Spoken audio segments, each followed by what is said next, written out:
প্রভুপাদ স্কন্ধের নিয়ে এসে নতুন আবার ধর্মকে জাগ্রত করছে। আপনারা জাগ্রত হন।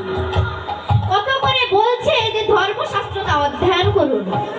যখন সন্তানটা বড় হলো তখন তার হাতে গীতা শাস্ত্রটি তুলে দিয়ে বলুন, তোর এটাই প্রথম পুঁথি বাবা, এটা তুই পড়। পড়লে এর ভিতর কি আছে বাবা? একটা কথা বলি, যদি আপনি একটি ফল নিয়ে এসেছেন, সুস্বাদু ফল কোনোদিন খাননি, আপনার পরিবারের কেউ খায়নি, আপনি আপনার সন্তানকে নিয়ে যে বলছেন যে বাবা এই ফলটা খা, ওই সন্তান কি খাবে? অবশ্যই খাবে না। কারণ পিতামাতার দেখে সন্তানরা শিখবে। অতএব বাবা মাকে আগে ওই ফলটি খেতে হবে, তারপর সন্তান খাবে। এই ধর্ম জগৎটাও এরকম। মা বাবা যদি ধর্মের ভিতর না ঢুকতে পারে, ওই সন্তান কখনো ডুববে না। সন্তানকে ডুবতে হবে। আমার পাশে আমার উপবিষ্ট আমার পিতা, যার সঙ্গে প্রত্যেক দিন আমার বাবা, দেখুন অনেক বাবারা আছেন, সব বাবারা না,